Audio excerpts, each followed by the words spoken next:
Bienvenue dans la suite de notre série sur la gnose. Dans l'épisode précédent, on vous présentait comment l'Égypte a donné le judaïsme. Et maintenant, on va faire tout ce parcours avec le judaïsme et d'autres qui nous emmènent à l'arrivée de Jésus-Christ et de tout ce qu'on connaît aujourd'hui. On prend un peu là ce peuple hébreu en fil rouge parce que c'est lui qui va nous emmener à Jésus-Christ, puisque Jésus était juif, dans ce monde juif, avec ce qui pouvait le traverser, le travailler à cette époque-là. Et il se passe 1000 ans, plus de 1000 ans entre là où on s'est arrêté et là où je vais vous emmener. Donc l'idée, c'est de voir un petit peu par quoi va passer cette société juive, par quoi elle va être inspirée, et puis comment va aussi évoluer ce monde oriental, ce monde de l'Orientocien, qui était plus ou moins, on va dire, le centre culturel et intellectuel du monde. Vous allez voir, on va en parler, mais à l'époque, le centre culturel et intellectuel du bassin méditerranéen et de ces grandes civilisations, il est au niveau de cette région de la Méditerranée orientale, entre l'Égypte, la Mésopotamie, et puis va bientôt apparaître la Grèce, notamment la Grèce antique, et puis les Romains qui deviendront un empire. On va parler un petit peu de tout ça et de voir aussi comment ces choses-là vont s'influencer, exercer des influences et des fusions, des synthèses les unes avec les autres. Donc on était parti sur nos Hébreux. Donc si on prend maintenant cette terre de Canaan où on admet que les Hébreux à un moment vont être là, on n'a pas beaucoup de traces archéologiques, parce que vous voyez, c'est pareil, de la même façon que les premiers archéologues au 19e, quand ils vont explorer les sites d'Irak, de Mésopotamie, qu'ils vont découvrir les Our, les Eridu, les Babylone, les Ninive, ils cherchent les traces de la Bible, ils cherchent les villes de la Bible et les noms de la Bible, et ils les trouvent pas forcément, ou peut-être qu'ils vont trouver des choses qui sont pas tout à fait ce que raconte la Bible. On va en reparler un peu aussi de tout ça, parce qu'on a vachement été dans la matrice égyptienne. Maintenant, quelque part, dans cette seconde partie, on va être pas mal dans la matrice mésopotamienne, sumérienne, akkadienne, babylonienne. Et du coup, il y a eu la même réflexion, les archéologues, pareil, en fait, dans l'Israël et la Palestine actuelle. Il y a des sites, il y a des vestiges, et ils ont voulu chercher les traces, notamment de ces grands rois, de ces tribus d'Israël. Puisqu'en gros, voilà, selon l'histoire biblique, si on reprend là vraiment l'histoire biblique, vous avez eu ces 12 tribus qui ont émergé. Cette tribu de Joseph, voilà, tout ce petit monde se retrouve en Canaan. Après, si on repart, donc Moïse meurt avant la conquête de Canaan, et c'est son successeur Josué qui va assurer la conquête de ce qui deviendra la Palestine et le royaume d'Israël et de Juda. Donc cette région vraiment qui correspond aujourd'hui à la Palestine actuelle. Donc la Palestine, c'est le nom que les Romains leur donneront. À l'époque, on appelle ça le pays de Canaan. Canaan, en gros, c'est le sud du Levant. Le nord étant plutôt appelé la Phénicie, ce qui correspond au Liban, et puis la Syrie, en fait. Donc en gros, voilà, le nord, c'est la Syrie, Phénicie, le sud, en gros, c'est Canaan, pour faire assez simple. Et puis après, à l'est, vous avez la Mésopotamie, la Babylonie, etc. Et donc, on a une tradition qui nous parle justement, notamment de la fondation de ce royaume. Donc, conquête de Canaan.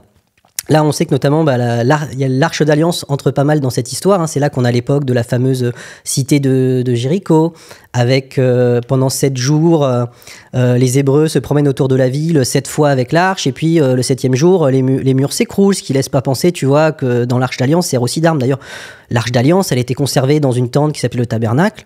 Il y a plein d'histoires comme quoi, tu sais, on a la description précise d'à quoi elle ressemblait, tu vois, de la taille qu'elle faisait, qu'elle avait des feuilles d'or.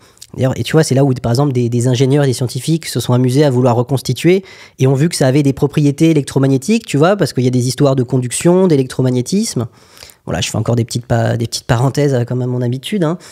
Et par exemple, il y avait que certains prêtres qui pouvaient la toucher, tu vois. Ils pouvaient la toucher qu'en ayant une espèce d'équipement spécial. Donc bon, tu vois, cette histoire de l'Arche d'Alliance, elle est importante parce que l'Arche d'Alliance, j'en parle parce qu'on va la retrouver. En fait, l'Arche d'Alliance, on va la retrouver après dans le Moyen-Âge, comme tu sais, ces objets un peu mythiques, ces reliques sacrées justement de peuple juif. Il y a toutes ces légendes comme quoi les Templiers, tu sais, et les croisés, quand ils seraient arrivés, ils auraient cherché l'Arche d'Alliance dans les ruines du temple de Salomon. Donc bon, voilà, l'Arche d'Alliance, en tout cas, voilà, elle arrive. Et puis, il y a la conquête de Canaan, qui d'ailleurs est une conquête extrêmement violente. Globalement, Dieu, là, c'est vraiment le Dieu Yahvé qui est un petit peu l'espèce de figure qui leur donne des ordres et qui leur dit comment faire. Il y a des endroits, ils passent tout le monde par les armes. Et d'ailleurs, tu vois, ça, on peut faire une petite résonance avec aujourd'hui. Il faut voir que chez certains des Israéliens à la fois les plus religieux qui prennent l'Ancien Testament et la Bible comme un programme politique, tu vois. Alors, en gros, qui font des parallèles entre, tu vois, les Philistins à l'époque, c'est les Gazaouis aujourd'hui, et puis, tu vois, il y a des gens qui prennent l'Ancien Testament au sens littéral, tu vois. et qui utilise ça comme comme un programme politique, tu vois, qui applique ce qui est écrit dans la Bible, ce qui est assez problématique quand on sait que la conquête de Canaan, dans quelle violence ça s'est exercé. Si vous avez le parallèle avec la façon dont Israël s'est créé, dont tu vois les Palestiniens, les villages ont été expulsés, bon bah vous comprenez aussi, tu vois, que c'est tout le problème justement, tu vois, de ces écrits qui sont des constructions sociales, politiques, tu vois, et des mythologies, comment elles peuvent servir derrière, tu vois, un agenda politique. Bon là, tu vois, c'est un peu tout le problème qu'on a un peu abordé, dont on reparlera, que peuvent poser les religions et tu vois des textes et des choses comme ça quand elles sont utilisées, notamment prises au sens littéral, tu vois. Après la tradition biblique, tu as toute une lignée en fait de rois d'Israël, d'ailleurs dans lequel les rois tu vas retrouver ça notamment sur la cathédrale Notre-Dame de Paris, toutes ces figures mythiques en fait et bibliques. Les rois de France se mettront un peu d'ailleurs dans la filiation. Il y a un concept très important dans l'histoire et la spiritualité, la société juive notamment, c'est la question de la lignée davidique. On les connaît tous de nom, ces fameux David et Salomon. En gros, dans l'idée, il y a 2 royaumes qui vont être fondés, le royaume de Juda et le royaume d'Israël. D'accord ? Le royaume de Juda correspond à ce que deviendra la Judée, et le royaume d'Israël, ça paraît étonnant d'ailleurs, tu vois, parce que c'est la Judée qui deviendra Israël. Je vais vous expliquer après. Et bon, tu as 2 royaumes en gros, qui sont l'un sur l'autre, c'est petit, hein, tu vois, tout ça, ça fait la taille même pas de la Suisse. Hein. Mais bon, dans l'idée, en gros, il y a 2 royaumes, avec vos 12-13 tribus qui sont réparties sur ces 2 royaumes. Sachant que les tribus, ça c'est aussi important d'en parler, certaines ont des vocations spécifiques. Par exemple, tu as une tribu en particulier qui s'appelle la tribu de Lévi. C'est la tribu prêtre, en fait. C'est la tribu qui donne les prêtres, et cette tribu, tu vois, par exemple, elle n'a pas de territoire donné, c'est la caste sacerdotale, en fait. Et tu vois, quand je parlais tout à l'heure des prêtres, tu sais, des prêtres hébreux, tu vois, qui avaient des habits, des bijoux, tu vois, que tu pouvais rapporter aux prêtres égyptiens, c'est typiquement ce qu'on a pu trouver sur la tribu de Lévi. Parce qu'en fait, au départ, il n'y a pas de rabbin, tu vois. Ça va mettre des siècles, en fait, à se structurer. Même les rabbins, ça n'apparaît qu'après la naissance du christianisme, tu vois. Parce que le judaïsme va aussi se structurer en réponse au christianisme, tu vois. Donc à l'époque de Jésus, il n'y a pas de rabbin, tu vois. Mais par contre, il y a un corps sacerdotal, il y a une caste, il y a un clergé, d'accord, dont les rabbins, tu vois, le rabbinisme sera l'héritier. Mais au départ, tu as vraiment, tu vas te dire, tu as cette caste de prêtres, et puis différentes tribus. Pareil, tu vois, les rois, ils viennent d'une tribu précise, tu vois, ils viennent de la tribu, les rois d'Israël, ils sont issus de la tribu de Benjamin. Après, tu as aussi l'histoire des tribus perdues, dont je parlerai un peu plus tard. Et donc voilà, tu as ce royaume de Juda et d'Israël qui sont fondés, qui vont coexister, mais qui sont tous 2, tu vois, censés être des royaumes hébreux, il y en a 2. Et puis tu aurais le roi Saül, tu vois, vers le 9e siècle, mais bon, tu vois, tout ça c'est la tradition biblique. On a essayé, tu vois, dans l'archéologie de retrouver les traces qui auraient fait l'unification des 2 royaumes, d'accord ? Et qui prendrait Jérusalem comme capitale. Et descendant de ce roi Saül, tu as les fameux David et son fils Salomon. Donc David, c'est celui qui aurait construit... David, tu vois, c'est lui qui donnera naissance à la fameuse lignée davidique, qui sera un peu la lignée de sang royal, d'accord ? Sang royal, sang réal.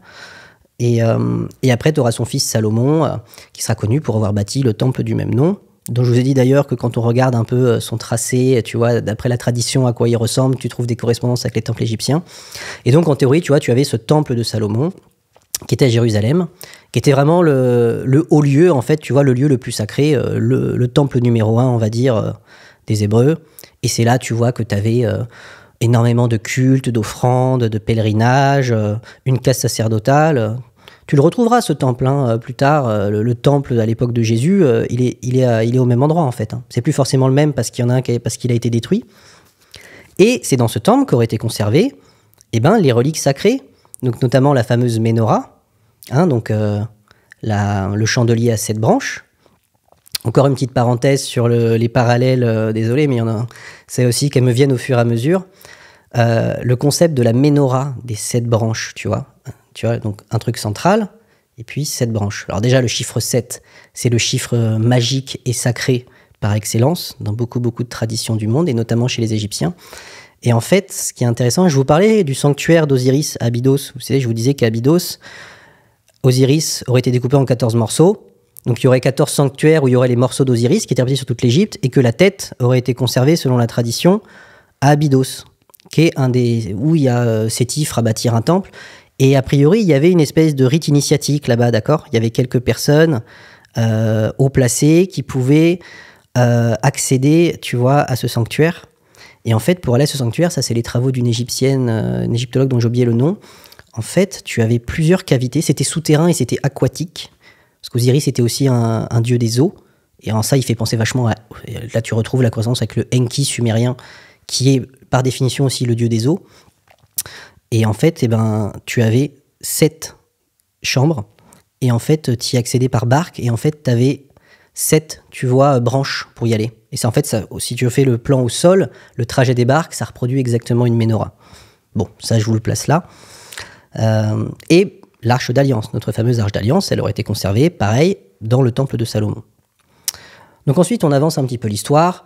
Tout ça, en fait, l'existence réelle de ces rois, elle est débattue. On n'a pas vraiment comment dire, tu vois, on n'a pas forcément retrouvé des choses qui permettent d'arrêter définitivement l'existence de David et de Salomon, même si on a des traces qui semblent aller un peu dans ce sens. Tu vois, le roi, je sais plus si c'est David ou Salomon qui aurait épousé l'Éthiopienne. Bon, il y avait pas mal de choses intéressantes à en dire, mais on pourrait y revenir plus tard. En gros, par contre, il se passe un truc assez fondamental au 8e siècle avant Jésus-Christ. Il faut voir qu'en fait, le royaume d'Israël, c'est tout petit. C'est peut-être, tu vois, c'est peut-être 1 ou 2 millions d'habitants, peut-être même pas.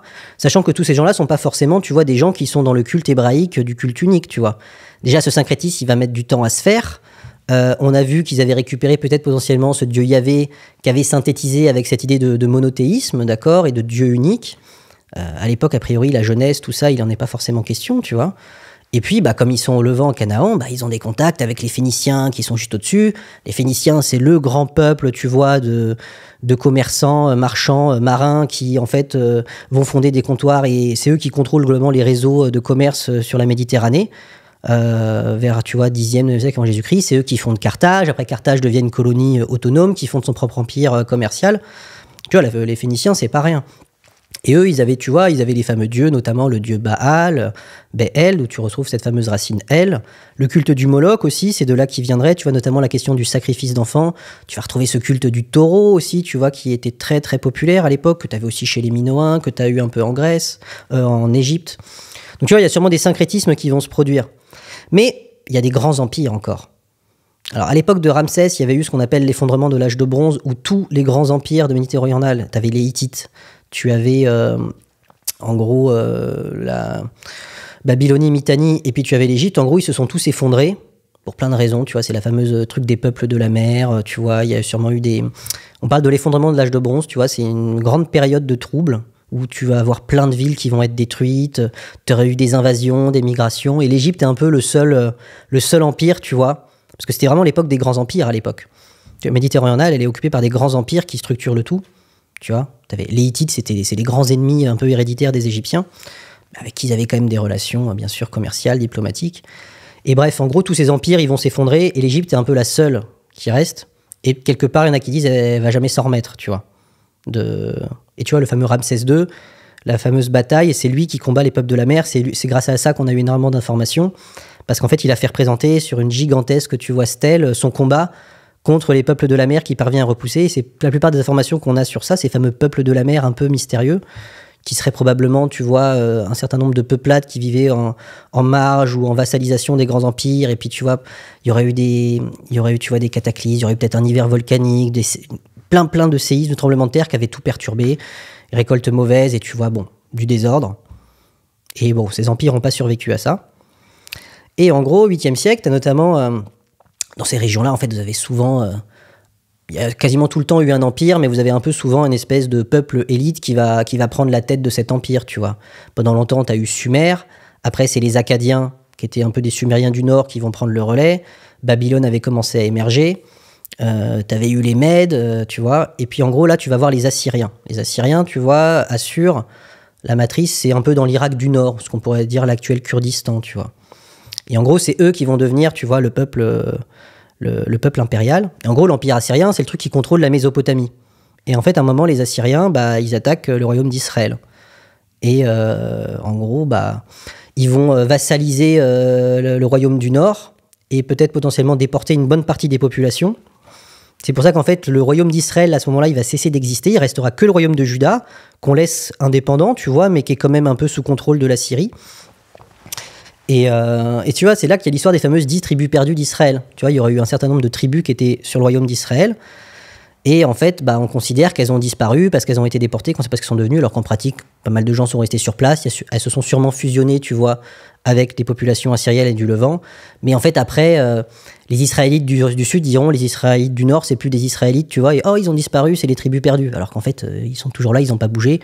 Mais quelque part, ils se sont mélangés. Parce que tu vois, un des trucs de ce qui va devenir le judaïsme, c'était aussi, tu sais, l'idée de une religion pour un peuple élu.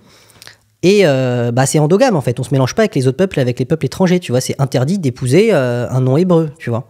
Ça, tu retrouveras ça après dans le judaïsme, tu vois. Le principe, c'est qu'on se marie qu'entre juifs. Tu vas pas te marier avec un catholique. Ou bon, tu vois, tu retrouveras ça après. Et après, il se passe un truc fondamental, c'est que après, t'as la Syrie qui va devenir plus ou moins la Babylonie. T'as ce fameux roi Nabuchodonosor qui, lui, va régler son compte après au royaume indépendant qui est resté du royaume de Juda. Et là, il prend toute l'élite hébraïque et il les déporte à Babylone. C'est surtout, a priori, l'élite qu'il a déporté, tu vois. Les prêtres, les fonctionnaires, les familles royales, tu vois. Et donc, tout ce petit monde-là, on les emmène à Babylone. Donc ça, c'est fondamental, tu vois. C'est-à-dire qu'on va prendre l'élite hébraïque, donc tous les gens de lettres, les gens cultivés, parce que tu vois, le petit peuple, c'est comme après au Moyen-Âge, tu vois, il lit pas, il est plus ou moins analphabète. Là, les gens, tu vois, qui savent lire, écrire, tu vois, bah, l'élite, quoi, c'est tous ces gens-là qu'on déporte. Et on les emmène à Babylone. A priori, à Babylone, tu vois, on les met un peu dans un quartier, mais ils vont avoir pas mal de liberté. Et donc, ils vont baigner, tu vois, dans la capitale de la Mésopotamie, le cœur vibrant de la Mésopotamie, la capitale intellectuelle, culturelle de l'époque. Ils vont baigner dedans. Donc, ils vont être immergés dans cette culture mésopotamienne qui, a priori, leur était étrangère, tu vois. Sachant que la Mésopotamie, c'est un peu le rival et l'ennemi héréditaire de l'Égypte, tu vois. C'est comme les deux grands empires rivaux adverses, tu vois, avec des modèles assez opposés, des mythologies complètement différentes. Et donc, c'est probablement là qu'ils vont être en contact avec toute cette mythologie mésopotamienne, sumérienne, que l'on va retrouver, en fait, dans la Bible. Par exemple, la fameuse Genèse. En fait, ça a pu être prouvé que, tu vois, la Genèse biblique, tu sais, Dieu créa le monde, l'histoire d'Adam et Ève, l'histoire de Ève, le serpent, l'arbre, d'où ça vient tout ça. En fait, tout ça, c'est des mythes sumériens. C'est les mythes de la création du monde. Il y a une Genèse sumérienne dont on a trouvé des tablettes, tu sais, cunéiformes, donc en terre cuite, dans les ruines de Ninive, de Nippur. Et ces tablettes, elles sont datées, tu vois, elles datent de 2000, 2500, 1500 avant Jésus-Christ. Donc bien avant, de toute façon, la naissance et l'arrivée des Hébreux. Donc elles sont plus anciennes. Donc on sait de toute façon quelle est la plus ancienne. Et en fait, tu as des chercheurs qui ont mis les deux en vis-à-vis, en fait, tu vois. Tu prends la Genèse sumérienne, phrase par phrase, tu mets la Genèse biblique à côté, et bah, tu constates que, bah, tu vois, c'est les mêmes phrases, c'est les mêmes constructions, avec des modifications. Il y a des trucs qui disparaissent, il y a des trucs qui sont modifiés. Et donc c'est vraiment là, tu vois, qu'ils ont... Tu vois, par exemple, c'est même admis que le mythe du déluge, bon, que tu retrouves vachement autour du monde, et tu l'avais en Égypte aussi, mais à un endroit bien codé, au temple d'Edfou. En fait, c'est admis que tu vois, le déluge de la Bible, c'est une copie du mythe du déluge mésopotamien, tu vois. Ça, c'est vraiment admis aujourd'hui même, tu vois, il y a un consensus académique autour de ça.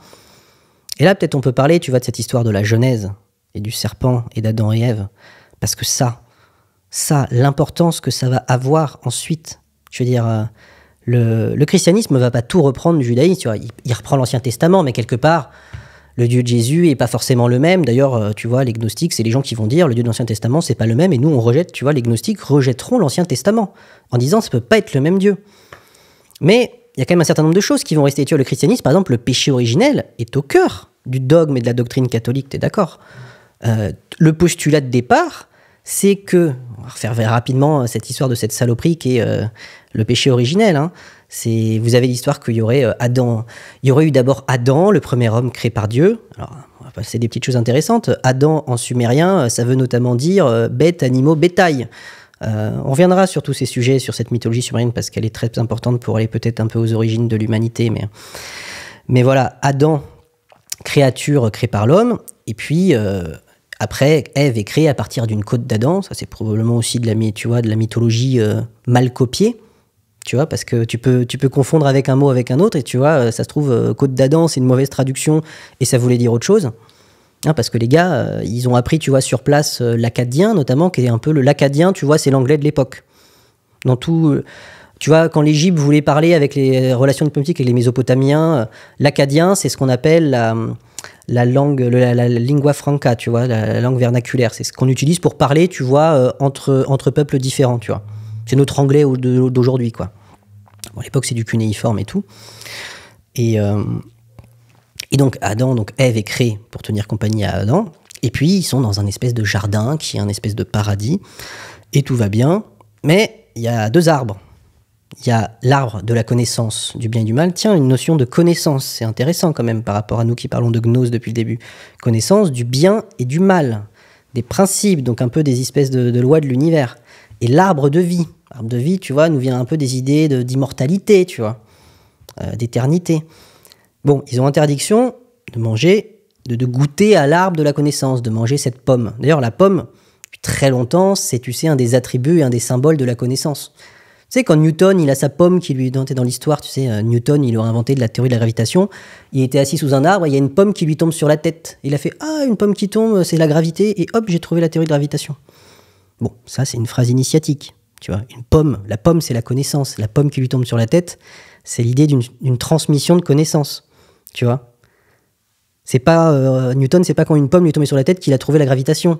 Ça renvoie à l'idée de la pomme qui symbolise la connaissance. Bon, ça c'est juste un truc que je vous place comme ça. D'ailleurs, regardez les dates de naissance et de mort de Newton au passage. Il est censé être né le 25 décembre et mort la date de la mort de Jésus, tu vois. Genre, sa date de naissance, c'est sa date de mort, c'est la date de la naissance de Jésus et de la mort de Jésus. Un peu bizarre cette histoire.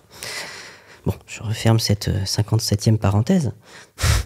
Et donc, arbre de la connaissance du bien et du mal. Et il y a le fameux serpent. Un serpent, tiens aussi, ça c'est cette figure du serpent. On va la voir revenir tout le temps. Sachant que dans la mythologie sumérienne, le serpent c'est Enki. Enki c'est le dieu civilisateur, le dieu bienfaiteur. C'est l'équivalent d'Osiris, c'est le même, d'accord ? C'est le dieu qui a apporté les mathématiques, la connaissance, qui a voulu émanciper l'humanité. Sachant que, et il y a son espèce d'exact contraire, le dieu Enlil, dont je vous ai parlé tout ça aussi de la première fois. C'est le dieu, c'est l'équivalent du Seth égyptien, c'est le dieu méchant, mauvais, qui lui veut mettre l'humanité en esclavage, dieu jaloux, vengeur, enfin voilà, sale type, qui exploite l'humanité, cruel, tu vois. Donc, parmi les dualités qui expliquent effectivement la mentalité occidentale et du coup notre histoire, notre société, notre culture et là où nous en sommes maintenant, il y a cette dualité Lucifer-Satan qui a été, alors, que je n'ai pas inventé, hein, que j'ai découvert d'abord chez Raymond Abellio, mais pour m'apercevoir que Anton Parks en avait parlé lui aussi.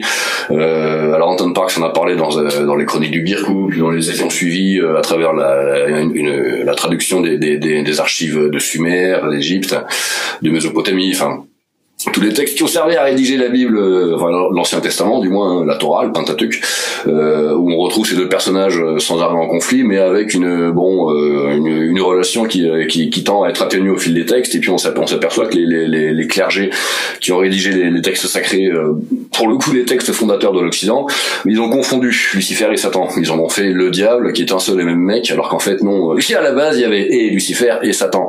Et Anton Parks l'a mis dans les textes à travers du coup les personnages réels selon moi, hein. Ce sont des dieux, mais des dieux c'est comme vous et moi, ça a existé, c'est fait aussi de chair et d'os, même si c'est plus évolué que toi ou moi.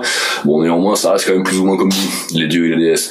Donc en l'occurrence t'avais Lucifer qui lui c'est l'archétype de Horus, Osiris en Égypte, et Enki à Sumer, et puis bon mais ailleurs hein, il a d'autres blazes dans d'autres cultures, c'est Lug chez les Celtes, tandis qu'en face Satan c'est Seth, alors c'est son frère ennemi Seth en Égypte, et Enlil en sumérien. Et ils ont passé leur temps à se foutre sur la gueule.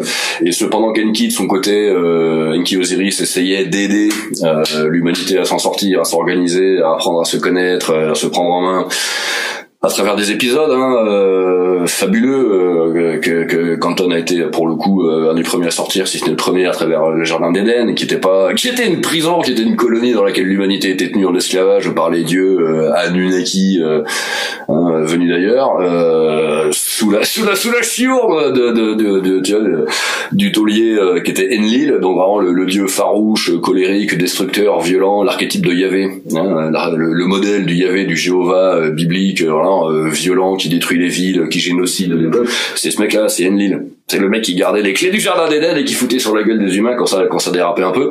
Cependant qu'en face, t'avais son frangin, Enki, qui lui, avec les nanas, hein, il y avait Isis aussi là-dedans, qui voulait plutôt aider l'humanité. Donc, qui nous a apporté la connaissance de la métallurgie pour apprendre à fabriquer des outils agricoles et puis des armes, qui nous a apporté la médecine, qui nous a apporté, bon alors ça c'est les nanas, hein, l'herboristerie, la connaissance des plantes, la sexualité évidemment procréatrice, reproductive, mais aussi initiatique. Hein, tout ça c'est le mythe de la pomme, d'accord, mais ça c'est Enki et c'est plutôt sympa de l'avoir fait.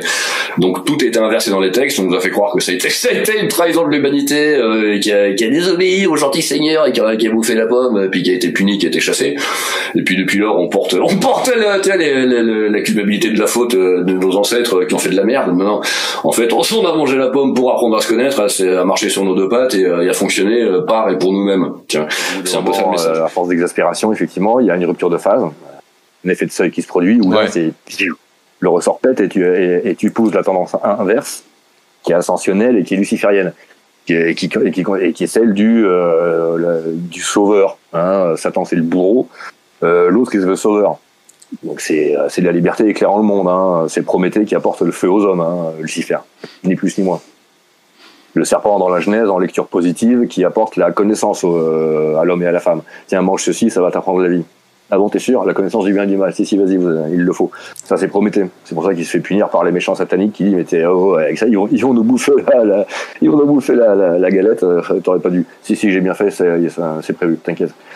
Et Enki, il est représenté, on mettra ça en insert aussi, comme un serpent. C'est le dieu serpent aussi, parfois comme un poisson. Censé être un dieu des eaux. Il vit dans un sanctuaire souterrain un sanctuaire aquatique qui s'appelle l'Abzu, qui fait vachement repenser aussi à l'Abydos où était censé être Osiris, qui est un sanctuaire aquatique avec les eaux du Nil qui pouvaient tout immerger, tu vois, on retrouve cette idée du sanctuaire aquatique. Donc ce serpent, le serpent, la connaissance, ce serpent vous le retrouverez partout dans la gnose. Vous prenez toutes les traditions et toutes les mythes du monde, vous regardez c'est quoi les dieux créateurs, les dieux primordiaux, et surtout dans tous les mythes, il y a toujours un peu le dieu et la déesse civilisateur, civilisatrice. Ceux qui apportent la connaissance. Tu vois, ceux qui ont amené les mathématiques, ceux qui ont amené l'astronomie, ceux qui ont amené l'agriculture. Vous avez ça dans tous les mythes et traditions du monde.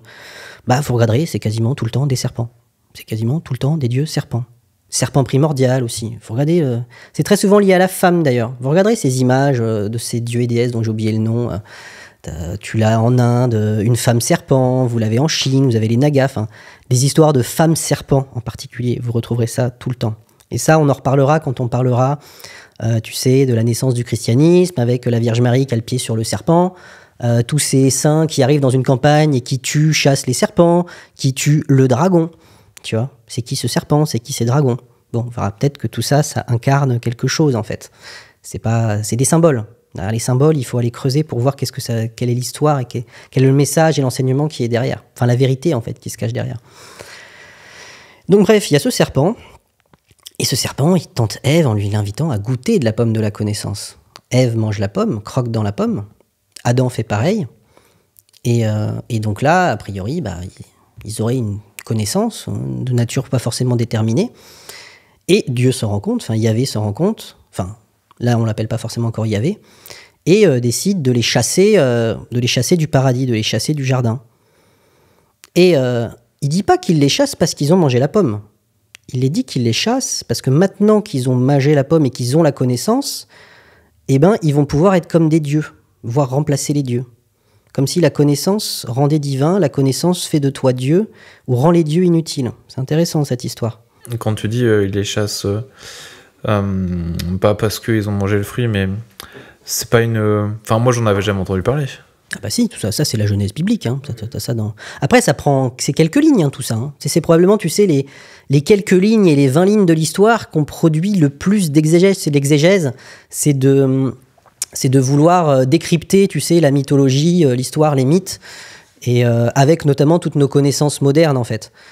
Et, c'est passionnant la démarche de l'exégèse biblique, tu vois, il y a depuis 2 millénaires en fait des gens, tu sais, essaient de voir que derrière ces espèces de paraboles, derrière ces histoires, ces récits finalement très simples, presque très caricaturales, qu'est-ce qui se passe, tu vois, comme s'il y avait des couches, tu sais, il y a le sens littéral, il y a le sens de la morale, et puis il y a peut-être le sens caché, le sens symbolique, le sens ésotérique, tu vois. Depuis le début, t'as toujours eu, dans toutes les traditions ésotériques, on analyse tous ces événements et on voit qu'est-ce que ça veut peut-être dire. Tout ça pour dire que cette histoire d'un arbre... alors, juste pour terminer, l'importance que ça a à voir, c'est qu'après, qu'est-ce que le christianisme fera de ça ? Il dira, ça c'est le péché originel. C'est-à-dire que l'homme n'a pas respecté la parole de Dieu, il a péché. Et parce que, rendez-vous compte, quand même, c'est vertigineux quand vous y pensez. L'histoire, c'est parce que le premier homme et la première femme auraient bouffé une pomme sur un arbre, que l'humanité est damnée depuis toujours et qu'elle naît coupable. C'est-à-dire que le dogme catholique, c'est ça. Tu nais, tu arrives sur la terre, t'es coupable parce que t'as ce péché originel qui viendrait et tu devras racheter tes péchés. Et tu vois, Jésus a servi à ça. Jésus, par son sacrifice, a racheté le péché de l'humanité, mais t'as quand même toujours cette idée que t'es un pécheur, t'es un coupable et tu vas devoir faire le bien, tu sais, pour compenser, rattraper ce péché originel. Et ça va encore plus loin, parce que la femme, comme c'est la femme qui a croqué la pomme et qui a tenté, c'est elle qui a été la pécheresse. Et dans ces sociétés chrétiennes, notamment, ça variera selon les époques, on utilisera ça pour justifier que la femme soit pas l'égale de l'homme, tu vois, parce que c'est la femme qui a foutu la merde. Donc ça justifie que quelque part elle soit punie, tu vois, et donc elle n'ait pas les mêmes droits que les hommes. Enfin, tu vois, tout ça pour 10 lignes. 10 lignes qui viennent de la jeunesse sumérienne mal traduite. Tu te rends compte, c'est vraiment vertigineux quand on prend conscience des milliards d'individus à qui on a mis de la merde dans la tête toute leur vie, cette histoire de péché, à cause d'un putain de tablette mal traduite et mal comprise. Tu vois, enfin, c'est vertigineux quand ils pensent ça. Ça rend presque fou quand ils pensent. Comment on a pu mettre, enfin, tu vois, de mettre des tels, désolé, hein, j'ai utilisé le terme de saloperie dans la tête des gens. Pour moi, c'est dire que l'humain est coupable par nature intrinsèquement. Tu as fait le mal intrinsèquement. Parce qu'une nana a mangé une pomme. Mais enfin, je sais pas, tu as dit. Ça paraît tellement con. Bon, bref, je m'excite tout seul, mais ça, pour moi, c'est tellement symptomatique, tu vois, du problème de la religion par rapport à la spiritualité, tu vois.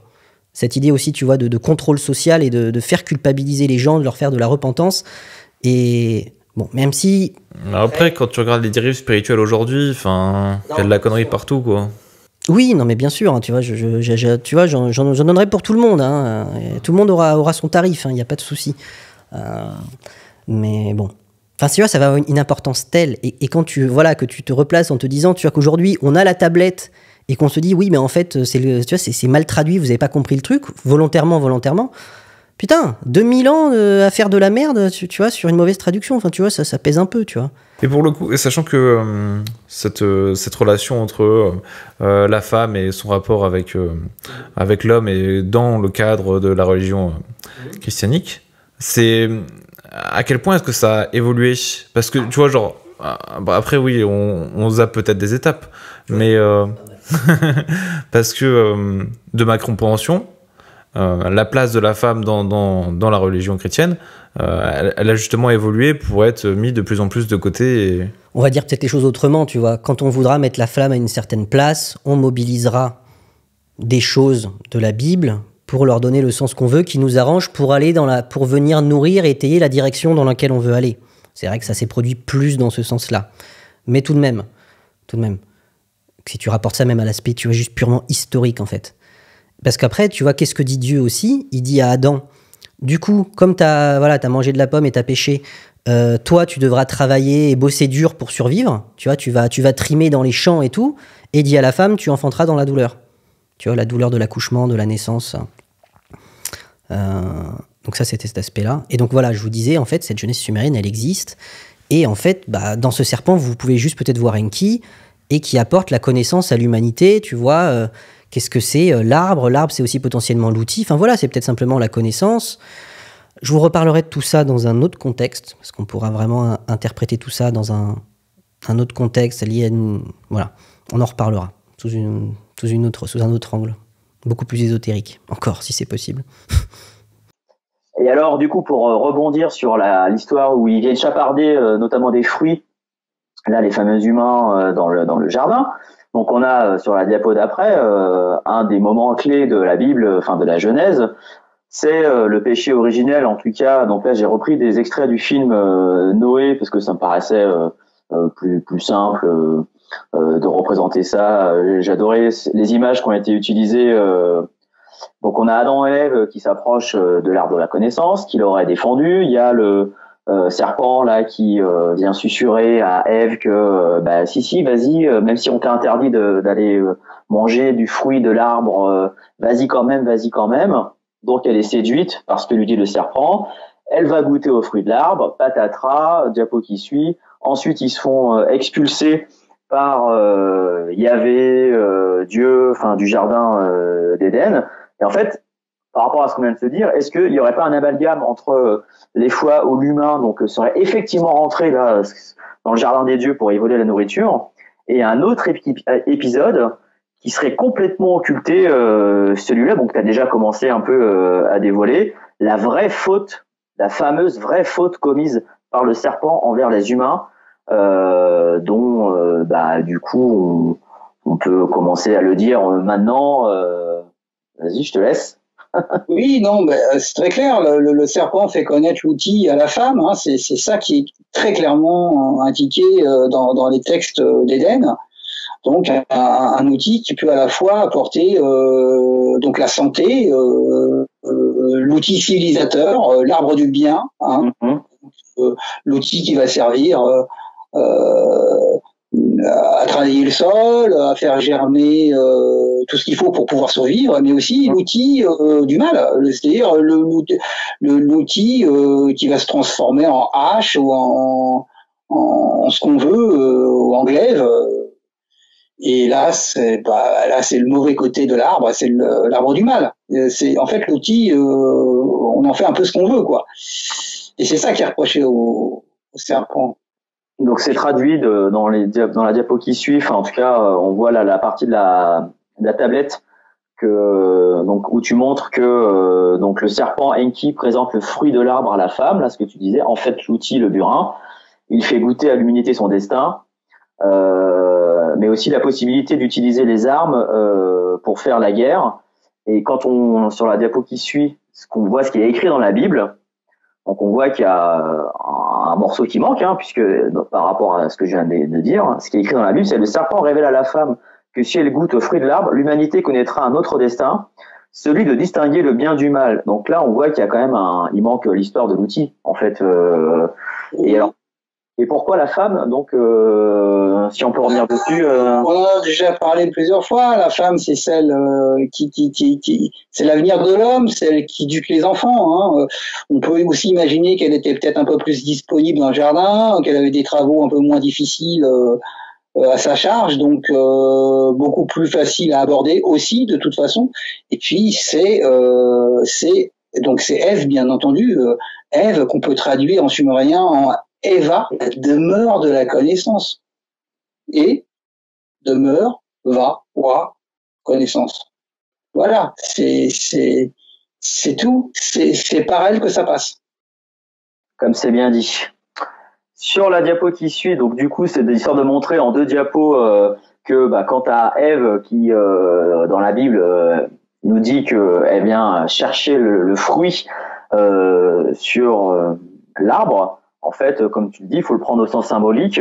Donc le fameux fruit, c'est pas un vrai fruit, mais c'est ce qu'on voit sur la diapo d'après, c'est plutôt la branche de l'arbre qui, à la fois, peut donner un fruit, certes, mais aussi peut devenir un manche pour se transformer en hache avec ce côté double tranchant. Donc à la fois, on peut couper un arbre, mais aussi on peut faire la guerre.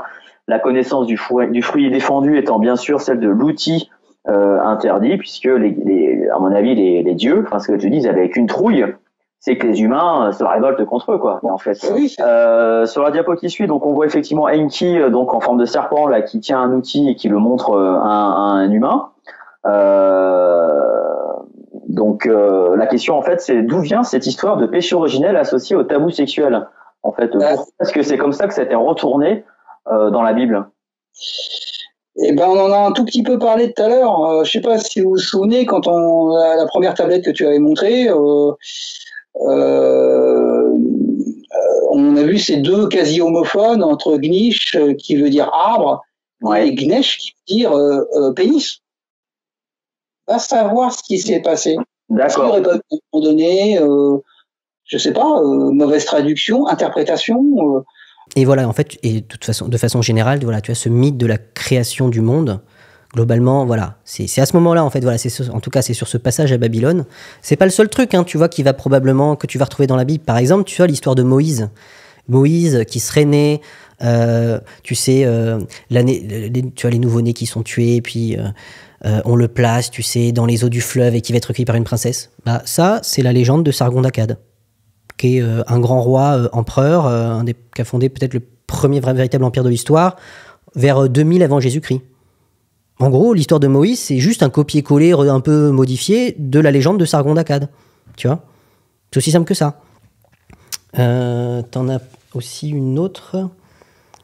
T'as aussi un autre truc aussi, par exemple, c'est un peu méconnu aujourd'hui maintenant, la mythologie mésopotamienne et sumérienne, akkadienne, hein, mais par exemple, en fait, tous les dieux d'Égypte, t'as plus ou moins leurs correspondants. C'est de la même façon que les Grecs avaient Hermès, les Romains avaient Mercure, et en fait, ça c'est le Thoth égyptien, le dieu de la connaissance, de l'initiation, enfin voilà. C'est ce qu'ils appelaient l'interprétatio, je sais plus quoi, là, tu vois, le fait de voir un tableau, tu vois, de voir toutes ces correspondances entre dieux. Ah ouais, celui-là, c'est chez vous, c'est celui-là, etc. Parce qu'en fait, tu retrouves les mêmes partout, hein, le dieu de l'agriculture, les dieux primordiaux de la création, la déesse de la maternité, la déesse mère, le dieu de la guerre, tu vois, la déesse de l'amour, etc., etc. Et du coup, j'ai dit tout ça et j'ai perdu mon fil. Sinon, c'est bon. Tu avais notamment la déesse Ereshkigal, qui est l'équivalent d'Isis. C'est Isis, en gros, version sumérienne.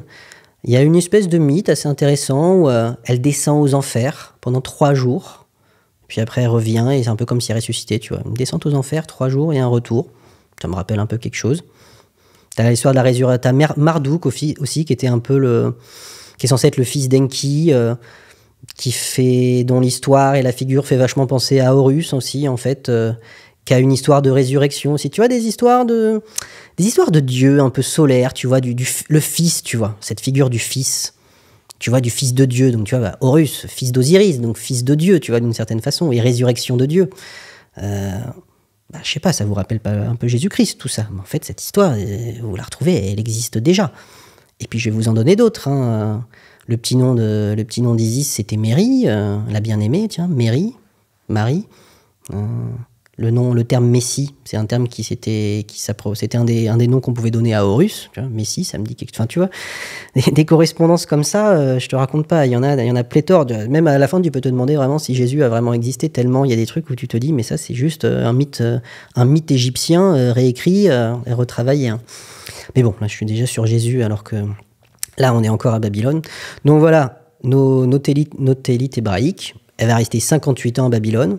Tous les ans, à Babylone, ça, petite parenthèse aussi, vous pouvez aller voir ça au Louvre. Au Louvre, vous avez dans la section Mésopotamie antique, vous avez des exemplaires de ces tablettes d'argile qu'on a retrouvées dans les ruines aujourd'hui c'est en Irak. Ces cités sont aujourd'hui quasiment toutes dans l'actuel Irak. Un petit peu en Iran, un petit peu en Syrie, mais voilà, c'est Babylone, Babylone, Ninive, Eridu, Our, les plus anciennes villes de l'histoire de l'humanité, tout ça c'est en Irak. Et bon, je crois qu'on pourrait parler de l'invasion américaine et l'impact qu'elle a eu sur ça, mais on ne parlera pas non plus. Et en fait, tout ça pour vous dire que vous pouvez voir ces tablettes. Vous allez au Louvre, vous avez un endroit, c'est fou tellement ça paye pas de mine, vous avez une petite vitrine, et là, vous avez des tablettes où sont écrits, vous avez le mythe de Denki Enigma, vous avez le mythe de l'arbre et du roseau. Ça, c'est ces fameux récits là, de la Genèse. Donc Genèse, c'est la création du monde, hein. C'est l'histoire de la création du monde. Vous voyez que comment l'homme, les dieux, la terre, comment tout ça est arrivé. La plupart des civilisations avaient un récit de la création du monde. Je vous ai parlé, voilà, l'Égypte, on a vu. Vous allez avoir certains, vous retrouvé des histoires d'œufs primordiales, souvent des histoires de fécondation, d'œufs, de trucs primordiales, d'eau. Mais voilà, la plupart des civilisations et des cultures avaient une histoire ce qu'on appelle une cosmogenèse. L'histoire de la création et de l'origine du monde. Et donc, ces tablettes-là, je vous raconte pas, c'est des petites tablettes en terre cuite qui tiennent dans la main. Et c'est, je sais pas, vous vous rendez compte, et c'est parmi les plus vieilles histoires qu'on a des récits humains de ce que seraient les origines de l'humanité. C'est quelque chose d'absolument fantastique, et vous pouvez en voir certaines. Il y en a qui sont au British Museum, il y en a qui sont ici et là. Il y en a beaucoup qui étaient au musée irakien, qui s'est fait dégommer d'ailleurs. Il s'est fait piller pendant l'invasion. Ça a été un hold-up, c'est sûrement un des plus grands hold-up, tu vois, de patrimoine de l'humanité, tu vois. Après, ça a terminé dans les fonds. Enfin, il y a des gens qui ont récupéré ces trucs, qui les ont achetés. Tu vois, c'est des objets du patrimoine national irakien. Bon, bref, je vais pas là-dedans, ça, je vais m'énerver aussi. Voilà, en tout cas, c'est aussi pour vous dire, vous pouvez voir ça au Louvre. Franchement, allez voir ça, c'est quand même quelque chose d'assez émouvant. Vous avez devant vous ces petites tablettes là, en terre cuite, c'est ce qui a inspiré la jeunesse de la Bible quand même. Dites-vous ça, c'est quand même, voilà, ça a quand même un peu de profondeur historique. Sans même parler d'aspect, voilà, sans même être dans la spiritualité, ça a une profondeur historique absolument folle.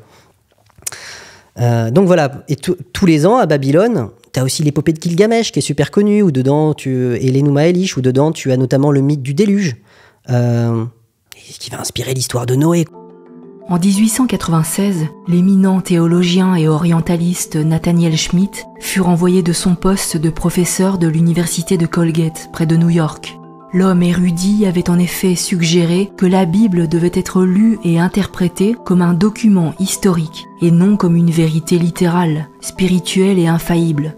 Il fut également le premier à mettre en lumière le fait que la Bible avait été influencée par des textes antérieurs, les récits sumériens. Selon lui, la Bible n'était donc pas un récit de sagesse ou bien la transcription des paroles de Dieu, mais un ensemble de chroniques historiques relatant des faits précis dont les anciens Hébreux, vivant dans une région influencée par les cultures mésopotamiennes, s'étaient probablement inspirés. Abraham, généralement considéré comme le principal patriarche des religions juives, chrétiennes et musulmanes, était originaire de la ville d'Our, en Chaldée, l'une des plus anciennes et des plus importantes villes de l'ancienne Mésopotamie.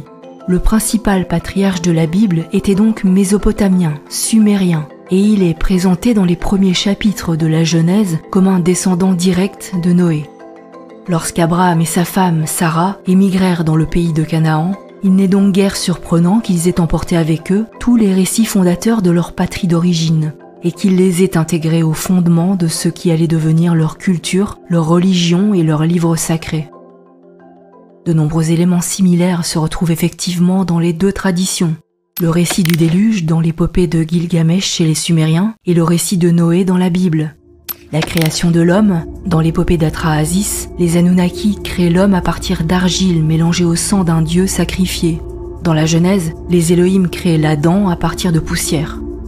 Le jardin d'Éden et le mythe de Dilmun, deux endroits originels paradisiaques décrits par les deux traditions, mettant en scène la consommation d'une plante interdite avec des conséquences pour les protagonistes, etc. Les similarités entre les récits bibliques et les récits mésopotamiens sont frappantes, et on ne peut écarter la possibilité que les récits bibliques soient une version résumée des textes sumériens, babyloniens et assyriens. Le problème concernant ces textes originaux mésopotamiens est qu'ils ne font aucune mention de Dieu. Ce ne sont pas des textes de spiritualité. Ils relatent les histoires de rencontres durant la préhistoire entre leurs ancêtres et une autre espèce venue du ciel appelée les Anunnaki. Et tu vois, le fameux Abraham, on le fait venir de Mésopotamie, tu vois, et d'Our. C'est vrai que tu peux te dire, tu vois, le plus ancien, si tu prends la généalogie hébraïque, d'accord, la tradition, et tu regardes et tu les prends et tu remontes et tu regardes, et il venait d'où le premier? Abraham, dans la Bible, on te dit qu'il vient de Mésopotamie. Alors que je vous ai un peu plus ou moins montré qu'il venait d'Égypte. Qu'a priori, il devrait venir d'Égypte. C'est pas cohérent. Peut-être que c'est à ce moment-là que, en gros, les Égyptiens, c'est un peu les ennemis des Mésopotamiens. Donc c'est pas forcément bien, quand t'es chez eux, de dire que t'es d'origine égyptienne, tu vois. Donc peut-être que c'est à ce moment-là, je dis peut-être, hein, parce que là, je suis sur des hypothèses, hein. Et ça reste spéculatif. En tout cas, voilà, moi, j'ai plein d'éléments qui m'invitent à penser ça, mais chacun pense ce qu'il veut. Et bien que c'est à ce moment-là qu'ils ont replacé leur origine pour la rendre mésopotamienne, pour dire ouais, on est de chez nous, on est de chez vous aussi, tu vois, on est du Queen. Non mais et qui le font venir à Our, qui est une des plus anciennes cités mésopotamiennes et de Sumer, quoi. C'est à 300 km de Babylone. Parce qu'en gros, la grande capitale et le grand centre culturel intellectuel de Mésopotamie, il a bougé, tu vois. À une époque, c'était Eridu, puis Uruk, après ça a été Ninive, Assur, et puis en gros, après le grand centre, ce sera Babylone. Mais ça restera Babylone. Quand Alexandre le Grand arrive, la capitale, c'est Babylone. Babylone, c'est une cité, c'est inimaginable. D'ailleurs, c'est marrant parce que Babylone aussi, dans la Bible, ça a plutôt une mauvaise image, tu vois. C'est censé être la ville un peu de la dépravation, de la luxure, tu vois. Babylone, la putain, quoi. Hein. Bon, après, quand vous regardez, si vous vous intéressez un peu à l'histoire de la sexualité, et que vous regardez des trucs qu'on a retrouvés sur ce que pouvait être, tu vois, la sexualité et la pratique à cette époque, c'est vrai que vous voyez il y a des histoires, enfin, je vous laisserai aller vous renseigner par vous-même, mais c'est vrai que c'était assez libre sur pas mal d'aspects. Assez intéressant, hein. Là, on pourrait parler de ces histoires de hieros gamos, de sexualité sacrée. On n'a toujours pas tiré ça au clair, hein, l'histoire que le roi et la grande pétresse, ils faisaient l'amour en haut de la ziggourate devant tout le monde, et tu vois, au printemps et tout ça, c'était un rite de fertilité, tu vois, qu'allait assurer une bonne moisson, tu vois. En gros, les mecs, ils baisaient en haut de la pyramide devant tout le monde, et on était tous là à regarder, trop bien, tu vois, et puis comme ça, on va avoir une bonne récolte cette année, tu vois. Et toutes ces histoires de sexualité sacrée, de hieros, le fameux hieros gamos, que tu vas retrouver, hein, le mariage sacré, sexualité sacrée, que tu vas retrouver après aussi comme concept chez les Grecs, chez les Romains. Et donc, chaque année, en fait, une des grandes fêtes annuelles, c'était la fête de la création. C'est-à-dire qu'en fait, on mettait en scène le récit de la création. Et donc, en fait, les Hébreux, à Babylone, chaque année, pendant 58 ans, t'avais toute la ville qui te racontait l'histoire du déluge, de Gilgamesh, de l'histoire de Marduk, de la descente aux enfers. Tu vois, en fait, ils ont baigné là-dedans. Forcément, tu vois que ça les a influencés, ça les a peut-être inspirés. Donc en fait, on a donc ce peuple qui reste des siècles dans cette région là de la mer Morte du Canaan, avant de se prendre l'armée acadienne qui les envahisse et qui les emmène de force donc dans ce fameux exil à la fois à Babylone mais également à Ninive, hein, deux cités babyloniennes pendant une cinquantaine d'années. Et alors donc 58 ans. 58 ans. Et sur la diapo qu'on a après, donc pendant ces 58 ans, donc c'est ce que tu évoquais déjà tout à l'heure, en fait, tous les jours, ils entendent tous les ans, pardon, oui, ils entendent le même récit, le texte de cette création, l'Enuma Elish, un texte dans lequel on retrouve beaucoup de ce que tu racontes dans les chroniques et dans tes essais. Oui, et puis même c'est connu, hein, l'Enuma Elish, on trouve pas mal d'éléments qui se retrouvent de toute façon dans la Genèse. Hein, ouais. Après, ça a été transformé, mais il y a quand même des bases essentielles qu'on retrouve dans la Genèse. Il y a pas, voilà, ils vont entendre 58 fois l'épopée de la création et l'Enuma Elish, mais ils vont aussi entendre une cinquantaine, donc 58 fois, pardon, la fameuse passion et résurrection du Fils de Dieu. Ah oui. Énorme. Donc, qui s'appelle le Dumuzi Bel Marduk, voilà, qui porte à la fois ces trois noms, qui est le fils en fait d'Enki. Donc en fait, ça serait le Horus, étant le fils d'Enki, il est le fils d'Osiris, donc ça serait Horus. Après, il faut savoir quand même, j'en parle j'en ai déjà parlé plusieurs fois, j'en reparle là dans le dossier dans la version intégrale du tome 3, Réveil du Phénix. Dumuzi, c'est un titre, hein, ça veut dire le fils de la vie. Et on trouve plusieurs Dumuzi dans l'histoire, même antidiluvienne, on trouve des rois qui s'appelaient Dumuzi. C'est vraiment un titre, c'est pas un nom commun et ça représente pas spécifiquement que l'amant d'Inanna Ishtar, par exemple. On sait que Dumuzi est souvent associé à Inanna Ishtar, mais ce n'est pas seulement ce personnage-là. Il a existé d'autres Dumuzi. Et je pense que même à une certaine époque, ce qui correspond au personnage d'Enki, donc Osiris, hein, a pu porter ce nom qui veut dire donc fils de la vie. Dumuzi, c'est fils de la vie, c'est un titre. Voilà. Donc voilà, la passion et la résurrection du fils de la vie pendant 58 ans, on en parlera sans doute une autre fois, mais voilà, ça fait partie du livre Corpus Deae. Voilà, je décrypte tout ça d'une façon assez méticuleuse à travers les découvertes des Templiers dans cet essai que j'ai fait, et c'est énorme, c'est énorme. On retrouve énormément d'éléments de la vie de Jésus et notamment de sa passion et de sa résurrection dans la passion de Dumuzi Bel Marduk. Voilà. Donc c'est étonnant, encore un élément qu'on va retrouver plus tard dans la Bible et voilà, qui a été regardé, écouté et d'une certaine façon enregistré, en tout cas réécrit 58 fois en 58 années. 58 ans, donc sur après la diapo qui suit, donc après 58 ans, ils reviennent à Jérusalem. Alors, on peut se dire que en étant allés à Babylone, en ayant entendu 58 fois ces textes, ils ont aussi eu accès à la bibliothèque royale à Babylone. Ils reviennent à Jérusalem avec toutes ces informations mélangées à ce que Moïse avait rapporté 800 ans auparavant de son périple en Égypte. On peut se dire que, les premiers rédacteurs de la Bible, en fait, ils ont eu tout ce qu'il fallait, imprégné des cultures égyptiennes d'un côté via Moïse et mésopotamiennes de l'autre via leur exil.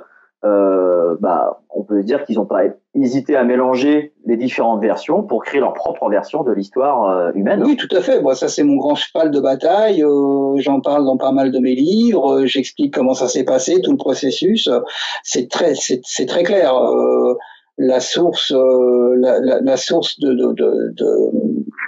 de l'Ancien Testament, en tout cas tout ce qui concerne particulièrement les tout premiers chapitres de la Genèse, on le voit bien, proviennent d'Égypte et de Mésopotamie. C'est évident. Les plus vieils exemplaires a priori qu'on a de la Bible, et là où va être passé à l'écrit la Bible, tu vois, l'Ancien Testament, tous ces premiers textes, en fait, cette compilation de textes, parce que c'est ça, hein, la Bible, c'est une gigantesque compilation de textes qui ont été produits sur des siècles et puis qui sont de différentes natures. Parce que vous regardez, vous lisez les prophètes, ça n'a rien à voir avec la Genèse, l'Exode, c'est un autre truc. Et en gros, a priori, tu vois, les Hébreux, ils auraient écrit les textes bibliques en rentrant, tu vois. Parce qu'en gros, après Nabuchodonosor, tu vas avoir le roi Cyrus qui va fonder qui lui était d'origine perse et qui va fonder l'empire perse, Achéménide, qui va être un des plus importants et plus brillants empires de l'histoire, qui était un roi a priori plutôt assez tolérant et assez progressiste, on pourrait dire ça comme ça. Ça veut pas dire que c'était un enfant de cœur, hein, mais pour l'époque, tu vois, on a retrouvé le cylindre de Cyrus sur lequel sont écrits des trucs que certains ont parfois appelés les premiers droits de l'homme, les premiers textes des droits de l'homme. Tu vois, ça a écrit des trucs, tu vois, ça évoque déjà des principes un peu de liberté, d'égalité, fraternité. Alors, pas aussi poussé. Tu vois, c'est pas les droits de l'homme et du citoyen. Mais t'as déjà un peu, tu vois, des idées quand même de principes, de tolérance qui sont assez intéressants et assez modernes, tu vois, pour l'époque. Et donc, ce roi Cyrus, il va les laisser rentrer chez eux. Et donc là, tu reprends l'histoire, le royaume de Juda continue. Et après, on va arriver aux Grecs et aux Romains, mais je te laisse me... Ouais, avant qu'ils retournent... Pourquoi est-ce que ils avaient été emmenés là-bas, du coup ? Parce que la raison précise, difficile à dire. En gros, la classe élite, en fait, pour les neutraliser, pour vérifier qu'ils n'allaient pas se révolter, pour les avoir sous les yeux, en fait, on les emmène en captivité, en fait. Ça, pour le coup, on sait que ça s'est passé. Hein. C'est-à-dire que là, l'histoire, les vestiges archéologiques tels qu'on peut les trouver, puis tu vois, tout ce qui est gravé du côté mésopotamien, on a vraiment, hein, ça, pour le coup, c'est attesté, tu vois, cet exil à Babylone, il est confirmé, tu vois, historiquement. Alors, on n'a pas tous les détails, tu vois, ça veut pas dire que tout ce écrit dans la Bible s'y rapporte est vrai, mais il y a bien eu... Alors après, justement, il y a un peu des débats sur... est-ce qu'ils ont emmené toute la population ? Est-ce que c'est juste l'élite ? Tout le monde, on va dire, le consensus académique, effectivement, c'est que c'est vraiment l'élite. Tu vois, le corps sacerdotal, les familles royales, tu vois, on va dire, les lignées de sang importants qui ont été emmenées, quoi. Tout ce qui était un peu lettré et éduqué. Voilà, ça, il y a consensus sur ça. Et après, qu'ils reviennent aussi, pareil, Cyrus, tu vois, tout ça, on a presque des stèles qui l'écrivent et tout. Donc, on va dire, allez, au 6e, 5e siècle, les Hébreux sont de retour chez eux. Alors, a priori, donc là, c'est le fameux royaume de Juda, ce qui correspond, on va dire, à la région... Jérusalem, puisque la région nord, on vous mettra une carte aussi, mais c'est ce qu'on va appeler la Samarie, la Galilée, les monts de Galilée, c'est un peu plus montagneux. Et en gros, ce sera plus ou moins considéré comme pas tout à fait des Israélites. Tu vois, à l'époque, on parlait d'Israélites. Et en gros, pour ceux qui reviennent et pour les Judéens, qui donneront notamment les Juifs, ceux qui sont restés, et ce qui est au nord, c'est plus vraiment des Israélites, ils font plus vraiment partie d'eux, quoi. Tu vois, les Samaritains, ils vont apparaître à ce moment-là. D'ailleurs, c'est pour ça que Jésus, à l'époque, les Samaritains, c'était un peu il y avait presque du racisme vis-à-vis des Samaritains, tu vois, c'était un peu de la sous-race, quoi, vis-à-vis des Judéens. Et c'est pour ça que Jésus va faire sa fameuse parabole du bon Samaritain pour dire, voilà, tout le monde passe à côté d'un mec qui est mort dans le caniveau et tout le monde s'en fout, et celui qui s'arrête pour le sauver, c'est le Samaritain, tout ça pour dire, on s'en fout, tu vois, de l'origine. Ce qui compte, c'est les actes et ce que tu fais, en fait, et pas ton ethnie, ton origine, ou, tu vois. Elle est très connue, hein, cette parabole. Ça vient de là, l'expression « bon samaritain ». Et eux, c'est intéressant. Aujourd'hui, toujours, ils ont un culte et une religion, je ne sais pas si on dit religion, tu vois, on va dire une spiritualité, qui ressemble au judaïsme mais qui n'est pas tout à fait pareil que le judaïsme. Comme s'ils avaient gardé un truc plus ancien, tu vois. C'est-à-dire que là, en fait, il y a une rupture, il y a une branche qui s'est isolée, et qui, en fait, c'est comme si elle était restée, tu sais, intacte et qu'elle n'avait pas bougé pendant 2500 ans. C'est assez remarquable, d'ailleurs, parce qu'aujourd'hui, des Samaritains, tu as des gens qui sont de la tradition samaritaine, en termes de culte, il en reste quelques centaines. Tu vois, c'est presque une espèce en voie de disparition. Non, mais sérieux, hein. Et qui vivent dans cette région-là. Et puis même la Galilée, tu vois, parce que Jésus est censé être originaire de Galilée. Galilée, d'ailleurs, c'est potentiellement des Celtes. Vous avez eu notamment des grandes expéditions, on va dire de Gaulois, pour faire simple, hein, des Celtes, qui sont allés notamment piller le temple d'Apollon. Les mecs sont partis à 200 000, ils revinrent à 20, tu vois. Peut-être ils étaient trop nombreux, tu vois, ils avaient...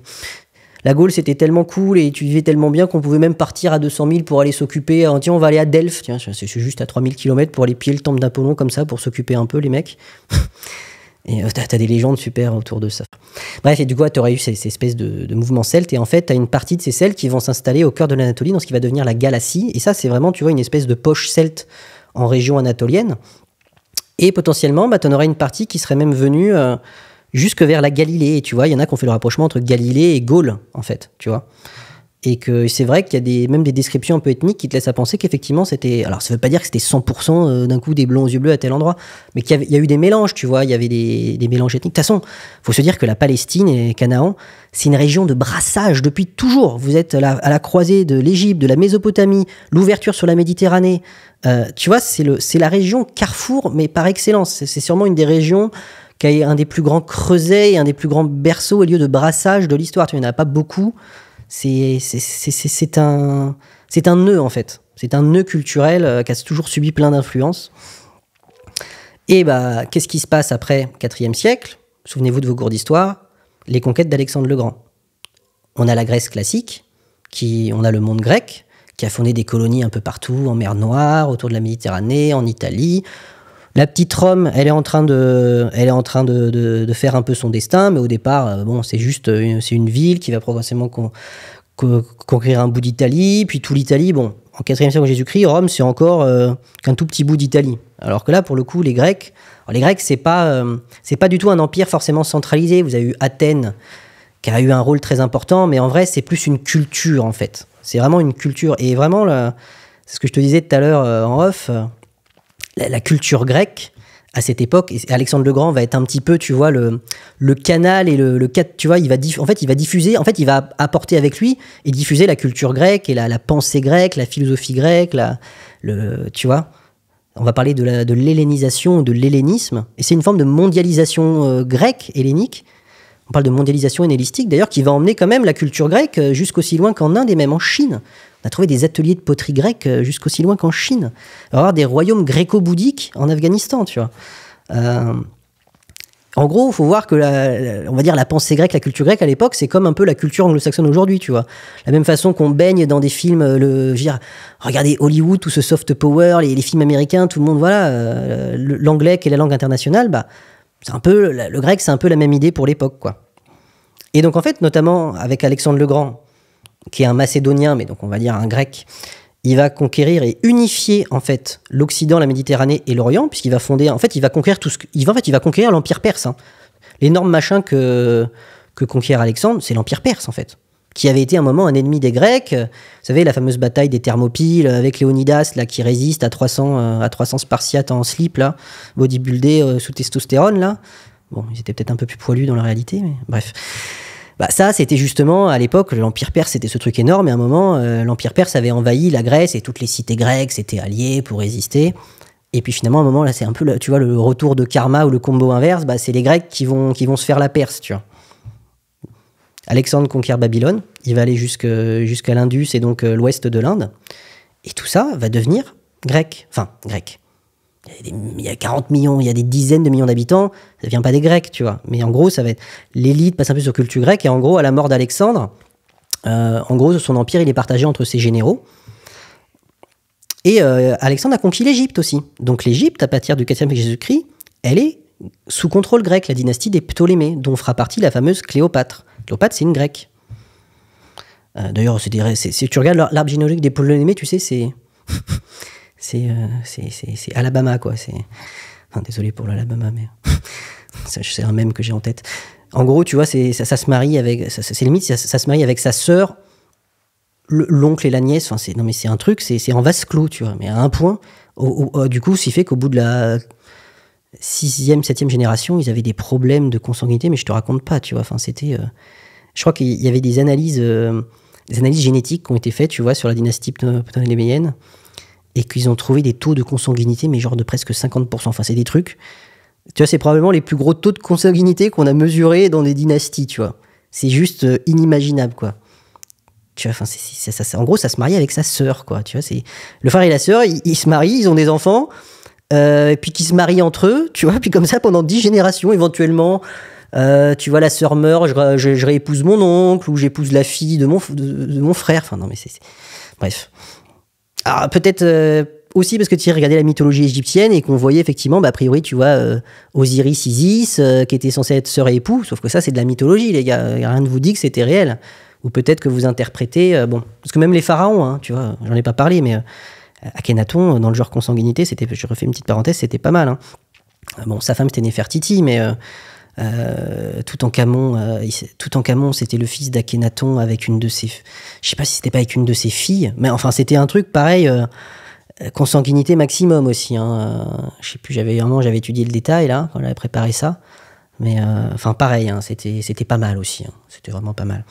Donc cette mondialisation grecque, et du coup la Judée passe sous contrôle grec en fait. Alors cet empire, tu vois, cet empire du coup d'Alexandre le Grand, il va être divisé entre ses généraux. Il y a des parties qui vont tenir et des parties qui vont pas tenir. Tu vois, rapidement la partie, on va dire le cœur de l'empire perse. Iran, Mésopotamie, c'est une autre dynastie, c'est les Parthes qui sont une des peuplades d'Iran qui va prendre le contrôle et qui va reprendre le contrôle de l'ancien empire perse. Et puis au bout d'un moment, tu as l'empire romain qui va arriver. L'empire romain, ça y est, au 1er siècle avant Jésus-Christ, il a vaincu Carthage au 2e siècle avant Jésus-Christ. Carthage, ça y est, rayé de la carte. En gros, ça y est, monde occident, la partie ouest de la Méditerranée, on a éliminé la grosse puissance rivale qui était Carthage. Et il commence à se tourner. Les Romains, ils commencent à envahir des parties de la Grèce et à annexer et à vassaliser des parties de la Grèce au 3e, 2e siècle. Et puis, c'est l'époque de Pompée. Pompée, hein, donc fameux triumvirat. Pompée, c'est un contemporain de Jules César. Un peu avant que Jules César ait conquis la Gaule, quelques décennies avant, des généraux romains avaient conquis l'Asie mineure, donc une partie de la Turquie, sa partie, on va dire, littorale, et puis notamment la Syrie, ils appelleront Palestine, c'est les Romains qui donneront le nom de Palestine comme cette province qui correspond à Canaan, quoi. Et puis l'Égypte, rapidement, ça devient aussi un espèce d'État client, en gros, c'est un espèce d'État client des Romains, quoi, tu vois, enfin, en tout cas, ils sont de fait plus ou moins liés à Rome et pas indirectement sous contrôle de Rome, tu vois. C'est plus ou moins Rome qui décide de les laisser autonomes, tu vois. Parce que l'Égypte, à l'époque, c'est aussi le grand grenier à blé, tu vois. Et Alexandre avait fondé Alexandrie, cette fameuse ville d'Alexandrie, vous savez, où il y avait le phare et où il y avait la bibliothèque d'Alexandrie. Donc, Alexandre, il a fondé une vingtaine d'Alexandries, un peu partout. Vous avez une Alexandrie en Afghanistan, vous en avez en Iran, vous en avez plusieurs en Mésopotamie. Enfin bref, il en a fondé une vingtaine. Donc, si fondé une ville nouvelle, c'était Alexandrie, quoi. Mais celle d'Égypte, elle va avoir un sacré avenir, en fait. L'Alexandrie égyptienne, un siècle après, tu vois, dès le 3e, 2e siècle, c'est une des plus grandes villes du monde. C'est le plus grand port de Méditerranée. Et c'est le plus grand centre culturel. C'est une ville cosmopolite. Et c'est le plus grand centre culturel intellectuel du monde, on va dire. Et vous avez notamment presque 200 000 juifs qui vivent à Alexandrie. Donc c'est un très gros foyer judaïque aussi. And so this cult then it spread more and more, especially with Greek influence. When Alexander the Great conquered much of the world, that's when this Greek version of the Kabbalah then was infiltrated to various parts of the world, most importantly, the city of Alexandria. And Alexandria is really effectively what we can regard as the beginnings of the occult tradition, because this is where now you have this whole confluence of all these different versions. So now you have, in Alexandria, you have the influence of the Persian occult tradition, the Egyptian occult tradition, which is known as Hermeticism. You have the influence of the various ancient mysteries, so the mysteries of Mithras, the mysteries of Cybele, the mysteries of Isis, the mysteries of Osiris, were all basically just variations of the ancient dying god mysteries. The Jewish mysticism, which is evidenced in groups like the Essenes and another group affiliated with them in Egypt, in Alexandria in particular, called the Therapeutae. The Greek influence, which is called Neoplatonism, and that's how it enters the fold. And then you have Gnosticism. And Gnosticism is basically the Christian version of all these various cults. But they're all, the thing is that scholars refer to this era as an era of syncretism, because there are so many, what they thought were separate elements cross-pollinating each other, without understanding that they all had a single origin in the cult of the Magi. And they were just basically branches of the same cult. So Hermeticism was the alchemical, sort of practical magic branch of this occultism. Neoplatonism was the theology, and the ancient mysteries were the rituals. Et c'est là que les Juifs vont écrire la Septante. La Septante, c'est la première Bible en non-hébreu. C'est la Bible en grec, d'après la tradition. Ptolémée, il veut une Bible en grec, donc il prend 72 rabbins, enfin tu vois, prêtres, on va appeler ça comme ça, membres du clergé. Il les enferme, ils vont écrire chacun 72 traductions, et en fait, ça sera tous les mêmes. Bon bref, ça c'est la tradition, la légende. Mais voilà, donc à partir du 2e siècle avant Jésus-Christ, vous avez la Bible en grec, l'Ancien Testament en grec, pour vous faire ça simple. Mais voilà, on a encore l'Égypte, et à ce moment-là va se faire un syncrétisme aussi, tu vois, c'est-à-dire que les Grecs qui arrivent en Égypte, en même temps, ils vont amener avec eux leur mythologie grecque, sachant que je vous renvoie vers cette excellente vidéo du précepteur qui s'appelle « La philosophie des anciens Égyptiens », qui montre assez bien, sur une vidéo de vulgarisation, à quel point, en fait, d'où vient la pensée grecque et la mythologie grecque, en fait. Je crois que j'en avais parlé dès la première vidéo. Tu vois, est-ce que les Grecs sont est-ce qu'ils ont, tu vois, eu ce génie d'inventer toute cette sagesse, cette mythologie, la mythologie, c'est une partie, mais toute cette pensée grecque, tu vois, est-ce ils l'ont créée ex nihilo, ou est-ce que, tu vois, quelque part, c'est juste une nouvelle forme d'une sagesse, d'une philosophie plus ancienne. Il montre très bien dans cette vidéo à quel point, en fait, la plupart des idées de Platon, de Solon, en fait, c'est des trucs égyptiens, quoi, remis au goût du jour, reformulés. Enfin voilà, tu vois que c'est inspiré par de la spiritualité de la sagesse égyptienne, quoi. De quelque côté qu'on se tourne, tous les chemins de la connaissance européenne mènent à la Grèce. Mais si tout le monde s'accorde à dire que la Grèce antique constitue le berceau de la pensée occidentale, les choses se compliquent dès qu'on s'interroge sur cette question. D'où vient la pensée grecque ? Après la mort de son maître Socrate, condamné pour impiété par le tribunal d'Athènes, Platon séjourna à Héliopolis, où il reçut l'apprentissage des prêtres du haut clergé égyptien. Le nom de Platon n'est pas le seul à être cité dans la liste des Grecs partis s'instruire en terre des pharaons. Le poète Homère, le philosophe Démocrite, l'astronome Eudoxe faisaient aussi partie du voyage.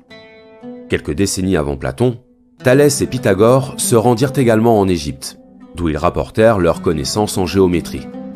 C'est d'ailleurs grâce à ces connaissances que Thalès put calculer avec précision la hauteur de la Grande Pyramide, preuve d'un savoir bien plus avancé que l'imagerie courante ne le laisserait penser. Tout ceci nous place face à une question. Serait-il possible que les Grecs ne soient en fait pas des précurseurs, mais des transmetteurs ? Serait-il possible que le savoir qu'ils nous ont légué ait une origine plus lointaine ? Car si c'est bien en Grèce qu'est apparue la pensée qui a fécondé notre culture européenne, il se pourrait bien que cette pensée ne soit pas une invention, mais un héritage. Un héritage venu d'une civilisation plurimillénaire située de l'autre côté de la Méditerranée, l'Égypte. D'ailleurs, à chaque fois, tu sais, dans l'histoire, c'était... le mec qui revient d'Égypte et puis tiens, il arrive avec des idées. D'ailleurs, les mecs te disent j'étais en Égypte et puis j'ai des idées, tu vois, et puis ils te développent des idées philosophiques, tu vois, ils s'en cachent pas. Donc les Grecs, c'est c'est plus des transmetteurs que des passeurs que des créateurs.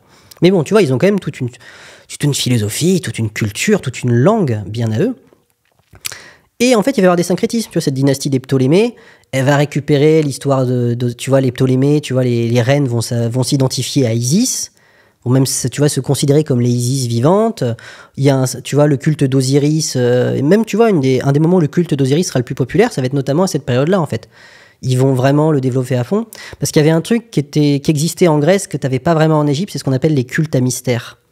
C'est un terme dont vous avez peut-être entendu parler. Ça vient de là, ce fameux mot mystère, en fait. Les cultes à mystère, c'était un culte qui était lié à une divinité, qui était réservé, en général, qui était vraiment réservé à l'élite. Et c'était des endroits où vous aviez une initiation. Souvent, c'était dans des trucs souterrains, la nuit, et vous aviez éventuellement plusieurs grades. Et en gros, à ce moment-là, vous étiez un peu identifié normalement à des secrets de genre cette divinité, genre le culte d'Éleusis. Bah en fait, derrière, on va t'apprendre des trucs sur le mythe d'Éméter Perséphone. En fait, on va t'apprendre des secrets qui se cachent derrière le mythe. Et tu vois, c'est des endroits où, par exemple, on leur parlait de la réincarnation de l'âme à certains, à d'autres endroits. En fait, on ne sait pas trop. Hein. On a assez peu de documents sur ces cultes à mystère, donc on sait qu'ils se réalisaient, on sait plus ou moins ce qui s'y passait, mais on sait quand même très très peu quels étaient, tu vois, ces fameux secrets qui se transmettaient, tu vois. Ils étaient initiés à quelque chose. À quelle connaissance exactement? On est surtout dans les spéculations. On n'a pas, tu vois, ça reste encore assez mystérieux. Mais voilà, tu vois, ce culte à mystère, ça c'était vraiment une espèce de mode assez grec, tu vois. Ce truc d'avoir un peu des trucs d'initiation, tu vois. C'est un espèce de truc un peu secret réservé à l'élite. Ils n'étaient pas tous réservés à l'élite, mais essentiellement, tu vois, les mystères d'Éleusis, c'est à côté d'Athènes. Bah, en gros, c'était le petit culte initiatique et le truc du secret pour l'élite athénienne, tu vois. Et tu vois, Platon, tous les grands, ils y sont passés, hein. Philippe II, le père d'Alexandre le Grand, lui, il avait été initié au mystère de Samothrace. Bon, tu vois, c'était important. Et en fait, ils vont plus ou moins adapter ce culte à mystère à Osiris et à Isis. Tu vois, ils vont un peu développer le culte à mystère d'Osiris et Isis. C'est un petit peu eux qui vont mystériser, tu vois, ces cultes, notamment d'Isis et d'Osiris en Égypte. Parce qu'avant, les Égyptiens, a priori, il n'y avait pas vraiment d'aspect, il n'y avait pas vraiment de tradition initiatique secrète, a priori. Peut-être qu'ils se faisaient certains trucs, peut-être qu'on les emmenait dans les futures chambres funéraires et que là, on leur transmettait certaines informations pour les préparer à ce voyage dans l'au-delà et à ce combat. On ne sait pas. Mais donc, il se passe tout ça. Et puis, vient la conquête romaine. La Judée passe sous contrôle romain. Vous avez le fameux roi Hérode. Ils maintiennent plus ou moins un roi, mais qui est Enfin, d'abord, ils maintiennent un roi, tu vas voir le fameux Hérode le Grand, mais qui est un mec qui est placé par Rome et qui répond de l'autorité de Rome, tu vois. Et donc, ça, c'est important. Là, vraiment, pour le coup, c'est la fin de la Judée libre, pour dire ça comme ça. Et la Judée passe sous occupation étrangère. Et c'est vraiment vécu comme une occupation étrangère, tu vois. Parce que les Romains, je ne vais pas dire ils étaient plutôt cool, c'est peut-être pas le bon terme, mais il laissait quand même plus ou moins une certaine liberté. Tu devais faire le culte à l'empereur, mais globalement, tant que tu foutais pas le bordel, que tu payais les impôts, bon, et que tu troublais pas l'ordre public, tu vois, c'était relativement souple. Relatif, hein. Tu vois, tu pouvais garder ton culte, par exemple. Il t'imposait pas de culte à cette époque-là. Par contre, tu devais faire le culte à l'empereur. Mais tu faisais ça, mais à côté, tu pouvais faire d'autres trucs. Mais tu vois, pour les Juifs, là, il y a toute une... Vraiment, ils ont ce sentiment d'occupation étrangère, tu vois. Et déjà, tu vois, ce phénomène, je te parlais de cette influence grecque. Donc, tu vois, la Judée, c'est au cœur des voies d'échange, tu vois. C'est complètement ouvert sur la Méditerranée. T'es sur la côte méditerranéenne, donc t'as le lien, la Grèce est juste en face. Et donc, en fait, tu vois, cette influence grecque, elle était arrivée très forte au 2e, 1er siècle avant Jésus-Christ. Et en fait, à cette époque-là, tu avais déjà une réaction conservatrice, tu vois. C'est-à-dire qu'en fait, tu avais des Juifs qui s'hellénisaient, qui se gréquisaient, tu vois, qui absorbaient de plus en plus de la culture grecque et un mode de vie grec. Et ça, c'est important parce qu'il faut se rappeler, tu vois, quand même que tu n'es pas encore dans le judaïsme, mais tu as déjà le jour du Shabbat, c'est-à-dire que le samedi, on travaille pas, tout s'arrête. Tu as plein d'interdits alimentaires, tu as toute une loi et tout un ensemble de règles à respecter. Et tu vois, cette influence grecque a commencé un peu à remettre en question un certain nombre de ces lois, tu vois, que étaient censés être tenus d'observer les Hébreux / les Juifs. Et en fait, à cette époque-là, déjà, au 1er siècle Jésus-Christ, tu vas voir la fameuse révolte des Maccabées, c'est une réaction conservatrice, tu vois, notamment de cette partie très théocratique. Parce que là, voilà, comme d'hab, il y a un clergé. Ce clergé, il vit, tu vois, du travail des autres. Il vit et de leur expliquer les règles, de veiller à ce que ce soit respecté. Et si la religion saute, moi, j'ai plus de fonction, tu vois, je sais rien, puis même, il va falloir aller travailler au champ, ça fait chier, quoi. Alors que là, je suis au temple, on m'amène à bouffer, c'est quand même cool, tu vois. Et donc, en fait, ils vont se battre, et tu vois, il va y avoir une espèce de première purge de cette influence grecque, tu vois, va y avoir un peu deux groupes opposés, tu vois, on va dire les pro-hellénisation et les contre qui vont se foutre sur la gueule, et c'est les traditionalistes qui vont gagner, en gros. Donc ça, c'est la révolte des Maccabées. Et puis après, donc voilà, et en fait, tu vois, au 1er siècle avant Jésus-Christ, en gros, donc occupation romaine, c'est ce qui est bien, c'est qu'on a pas mal d'informations parce qu'on a un historien qui s'appelait Fabius Joseph, qui était un Romain d'origine juive, qui écrit au 1er ou 2e siècle, je crois. C'est presque un contemporain, pas tout à fait un contemporain de Jésus, il écrit après, et qui nous a donné énormément d'informations, en fait, tu vois, sur le monde juif de l'époque de Jésus, en fait. En gros, il t'explique qu'en gros, il y a plus ou moins 4 sectes. Alors, à l'époque, le mot secte, ça n'a pas une connotation péjorative, hein, c'est un mot qu'on va beaucoup réutiliser. Secte, ça veut dire groupe religieux, d'accord, mouvement religieux. Mais t'avais les pharisiens. Les pharisiens, on va dire, c'est ce qui donnera plus ou moins les rabbins et le rabbinisme seront vachement l'héritier des pharisiens. C'est les mecs qui contrôlent notamment le temple, où il y a tous ces rituels, ces offrandes. Le temple, à l'époque, c'est aussi la banque, tu vois. Il y a pas mal de passages. Le Jésus, dans l'histoire, un des rares moments où il se met en colère, c'est quand il va au temple et il pète tout, il renverse tout. Il dit avec vos autels, vos offrandes, tu vois, vous quelque part, vous merde, j'ai plus mon mot, mais tu vois, vous vous moquez un peu du bas peuple, tu vois, vous lui prenez des trucs et vous sacrifiez des animaux, tu vois, c'est assez barbare sur pas mal d'aspects. Bon bref, les pharisiens, tu as les sadducéens. Pharisiens, on va dire, c'est les plus traditionnalistes. C'est vraiment ceux qui est lié au corps sacerdotal. Sadducéens sont peut-être un peu plus pro-grecs, mais c'est quand même plus ou moins des traditionnalistes. T'as des mouvements à l'époque aussi, vraiment là pour le coup, révolutionnaires, rébellion, tu vois. C'est comme t'avais l'IRA, tu sais, les indépendantistes en armes, tu vois. Notamment les zélotes et tout, tu vois, c'est des gens là pour le coup, presque agissaient en secret pour se libérer, tu vois, attentat, tu sais, contre l'occupant romain, tu vois, c'est la résistance, quoi. La résistance armée. En tout cas, ça existait. Et puis, tu avais nos fameux Esséniens, dont est probablement originaire Jésus. Ça, c'était une communauté qui vivait plutôt à l'écart du monde. Et on sait beaucoup de choses sur eux parce qu'on a retrouvé, en fait, sur le site de Qumran, qui est au bord de la mer Morte, en 47, plein de manuscrits, des centaines de manuscrits qu'on rattache à eux et qui nous donnent plein d'informations sur comment ces gens-là pensaient et tout ce qui traversait la société juive de l'époque. Eux, c'était presque des espèces de moines avant l'heure, tu vois, et avec vachement d'ascèse. Et ce qui est très intéressant, c'est qu'on retrouve chez eux déjà plein de trucs qu'on va retrouver après chez Jésus et dans le christianisme. Tu vois, par exemple, ils avaient vachement des rites d'eau, des histoires notamment de baptême d'eau.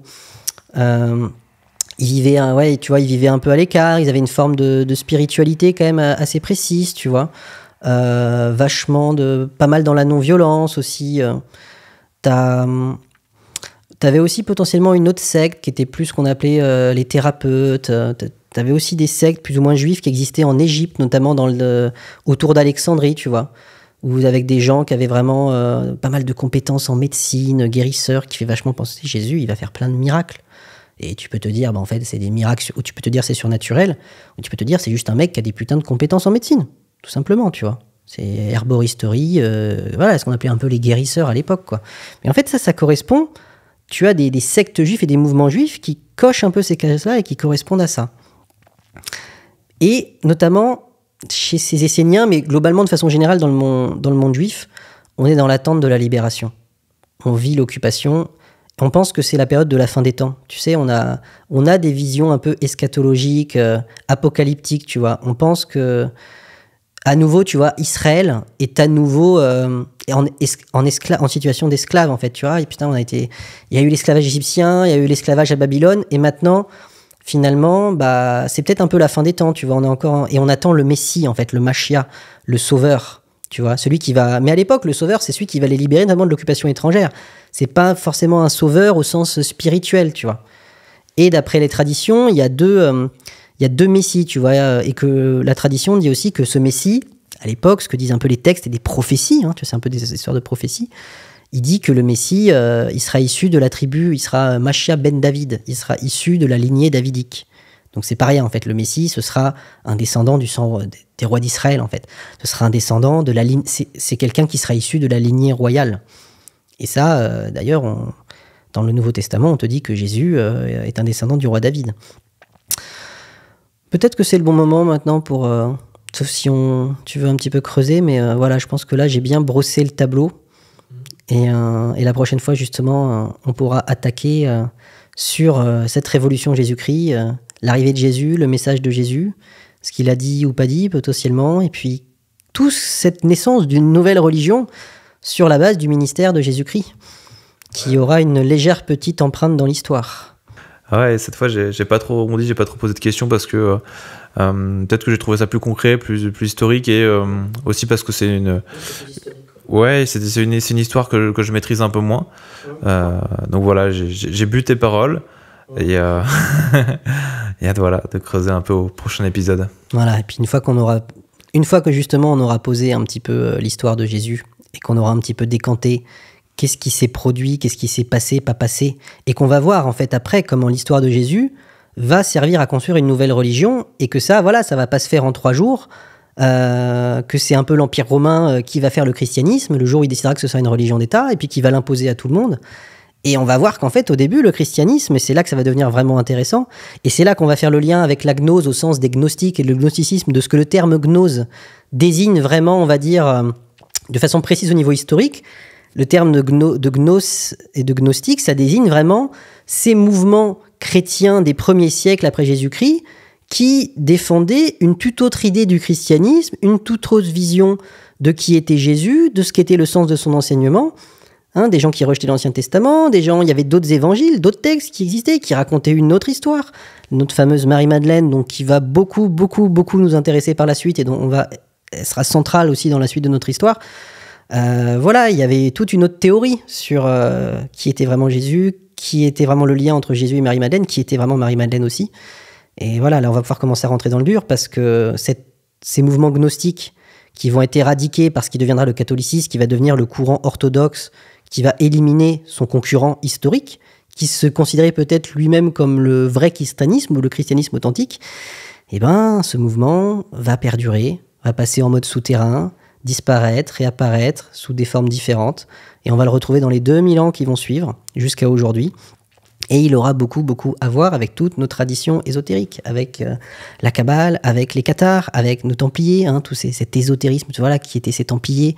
Quel était ce mystère templier, bon, au-delà des aspects trésors et tout dont on pourra parler.